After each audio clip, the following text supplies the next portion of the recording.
numbers of how many people just are not prepared for retirement if they ever think they're going to retire, and they're not saving money and they're not utilizing their money wisely, are they, Bonnie? No, they are not. And you're right. They really are not prepared.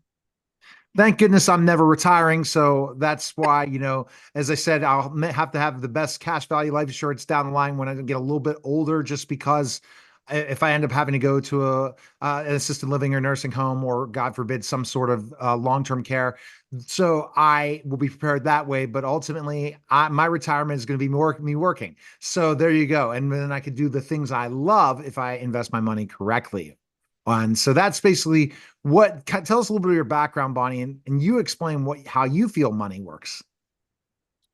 So my background is actually in financial services as an educator. But before that time, I worked decades as in the medical field as a respiratory care practitioner. And I specialized in pulmonary rehabilitation, which is lung rehabilitation and sleep disorders. So I got to see people that were not expecting to have changes in their health.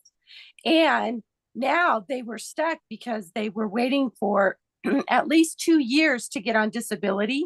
And some of them even had to move back in with their spouses to be able to afford medications and to be able to just get through the day.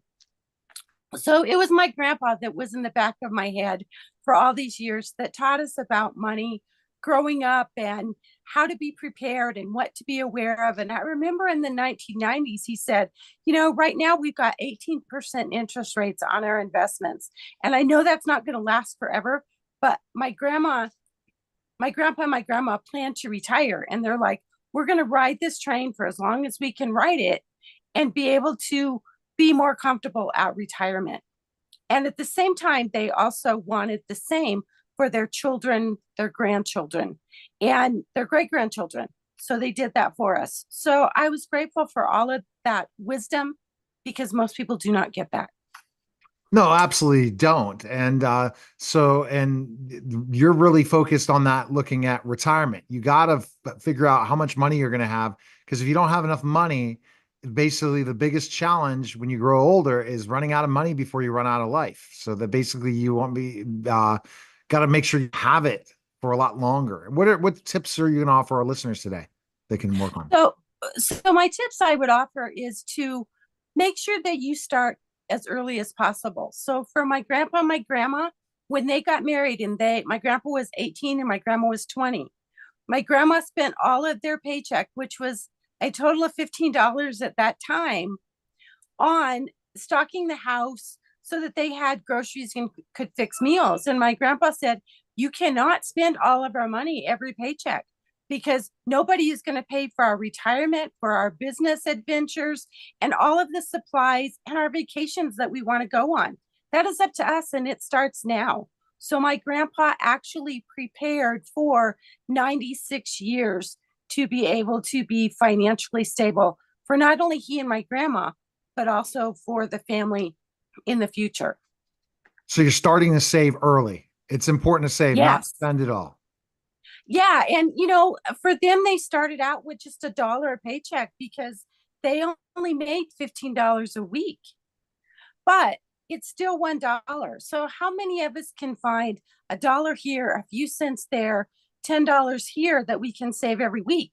All of that adds up as long as we put it in the right places so that we can accumulate more interest. And over interest time, we grow more value with our money, but we have to protect it too.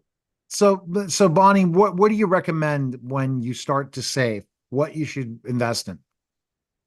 Oh, so, well, it depends on what is available to you. As an advisor, people that have advisors or someone that helps them educationally understand truly how money works, they are going to be by far better off than just going to our regular banking industry. There's nothing wrong with the banking industry. That's what we all know. But they don't always offer as much opportunity as there are in other arenas. And not all financial arenas are the same. No, they're not. So what are what steps do you so basically, are you looking, when you advise, are you looking at investing in the mutual funds, or putting the money in? Where do you look to put it? So, where I look to put it is what works best for each individual person. Mhm. So, until I meet with them individually to find out what they're looking for, what they need, and what actually works best individually for them, then I can make a recommendation. Otherwise, I'm just throwing things out there. And how do they really know if they're not educated and if somebody's not there to go, what are you really looking for? And let's see what's available for you. So the financial advisor, in a lot of ways, if I'm listening to you correctly, somebody it's going to not, if they're a good financial advisor, is not just going to look at specifically enough what they're investing in, how they're saving, what are they spending on, are they overspending, are their credit cards run through the roof, do they have a house they can't afford? You looking at all these different things, are they saving for college?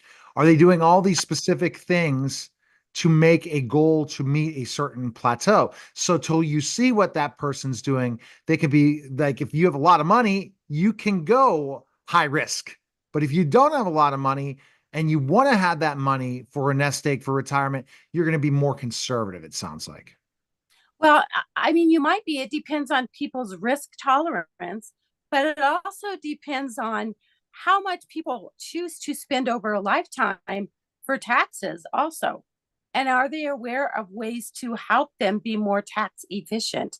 And no, I'm not a CPA, and I am not necessarily a financial advisor, but I do help educate people and have financial advisors within my team as well.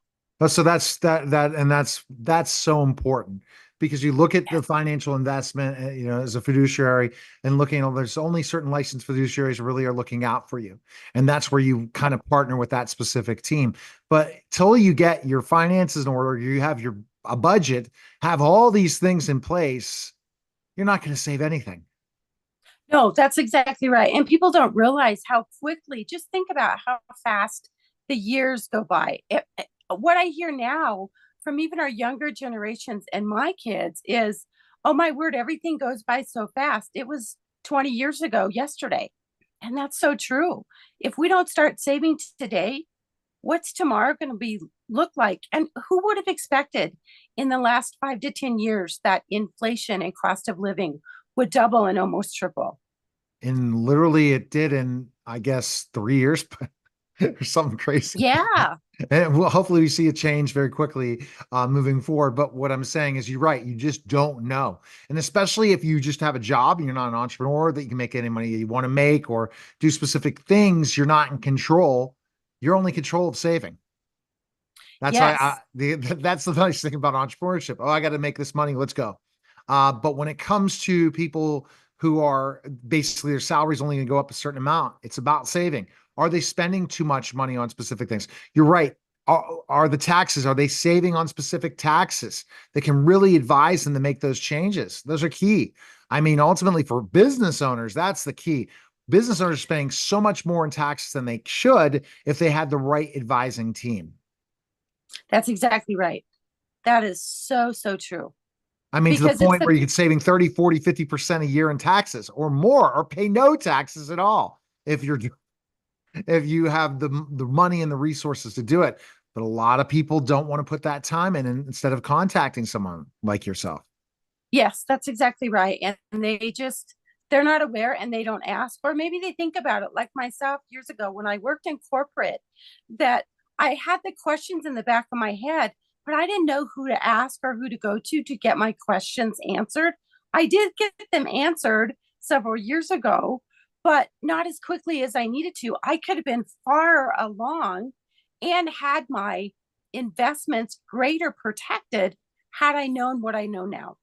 All right. I mean, this is such great information. Where I know you're offering something to our listeners and viewers right now.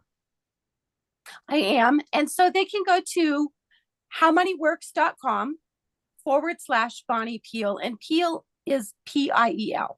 All right. We appreciate it, Bonnie. It's great information, but that's the thing. Are you saving? Are you being strategically focused on your money? Because if you only have a certain amount of money, one bad thing happens, it changes the whole thing. You got to be prepared, and you have to hire someone like Bonnie. Appreciate it, Bonnie. Thank you, Neil. It's been great to be here. Thank you so You're much. welcome. Happy Thanksgiving. Happy Thanksgiving to you too. You